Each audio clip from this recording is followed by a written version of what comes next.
Okay, so as you can see, I've just lost 0.5 kg of a kilo, which is £1. I've actually had two like takeaway meals, so 2 meals that I wouldn't eat normally. So they're outside of my diet. This then goes into talking about how cheat meals and refeed days or cheat days or refeed meals can affect the diet.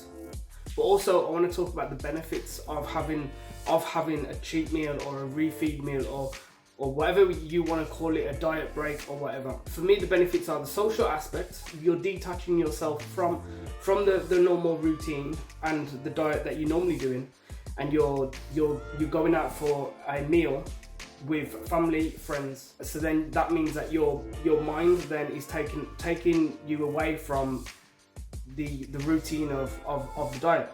And then also the mental aspect of it, the emotional aspect of it as well.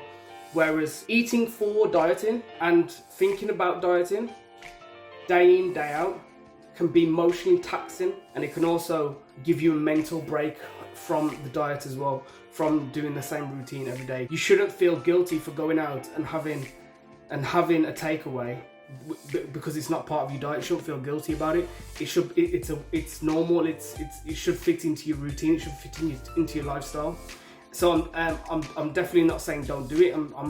I encourage people to do it for the reasons that I've just said. But you also need to understand, which is now I'm going to follow on to, the effects that it can have on your weight loss. Okay, so it's the morning after weigh-in.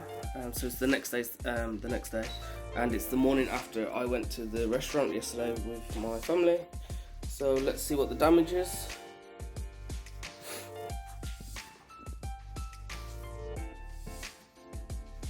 Okay, so the damage is 0.5 of a kg.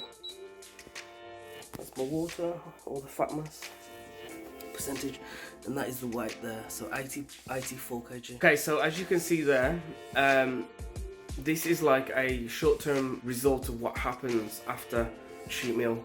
You put on weight, so that weight is not fat. This is why it's a short-term effect of having a cheat meal or a cheat day or refeed day or a diet break or whatever. So if you understand what happens, then you can just go back to your normal diet. If you understand it, if you're mindful of what you're doing and what happens on these days, then it shouldn't allow you to affect your diet. You just do it and then you just go the next day and you just carry on. So yesterday I went for a meal with my family, and I'll put it on the screen now. I had calamari for a starter. I had, for the main course, a beef and ale pie with vegetables, with carrots and broccoli, peas and mashed potatoes. And I had melt in the middle chocolate pudding. So that was the meal that I had yesterday. I'm going to have another cheat meal tonight, so I'll show the effects of that tomorrow. I'm just going to eat normal today as well. I'm not going to eat any.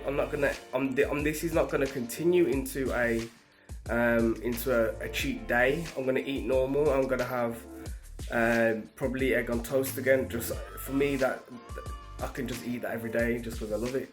So I'll probably have egg on toast again, and then I will have my cheat meal tonight again with my family, because every Thursday my family like to get fish and chips. I will have beef and onion pie and chips. So I'll put that on the screen when I have it, and we will see the effect of what that has tomorrow as well. Okay, so it's Friday morning. I had the chip shop last night. That was a Thursday. So let's see what the damage is today. Okay, so as you can see there, in total from the last 2 cheat meals, I've put on 0.7 kg of a kilo. This is the short-term disadvantage of having a cheat meal, or having cheat meals the same way I did. I've had 2 in 2 days. But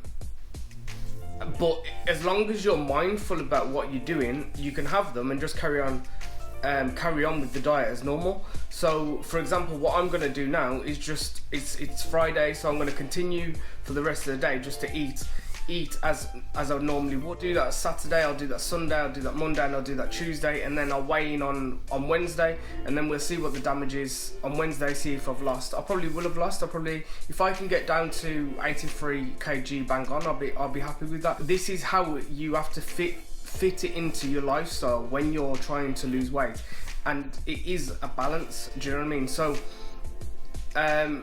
but it is a short-term disadvantage of weight loss, but it's not fat as well. So if you think that you've put on 0.7 kg of fat, it's not.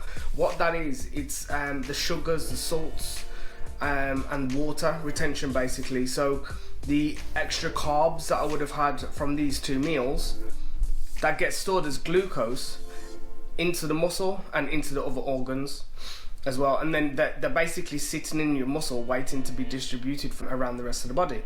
And then you've also got water retention as well. The water retention you get from the extra carbs that you've had, the salts that you've had as well. So it's not fat. So as soon as you go back to normal eating, which I'm going to do today, I'm going to lose it. I will probably lose half of that by tomorrow, and then I'll probably, the rest of that will probably be gone by Sunday morning. So consider subscribing if you haven't. Tickle that like button, I'd greatly appreciate it, just to say well done for me for losing a pound this week. Also, if you haven't seen my last weighing video, I talk about expectations and motivation in regards to losing weight and weekly weigh-ins. What could be your expectations? Are they too high or are they too low? And if you haven't watched that video, I'm going to stick that right there. And I'm out.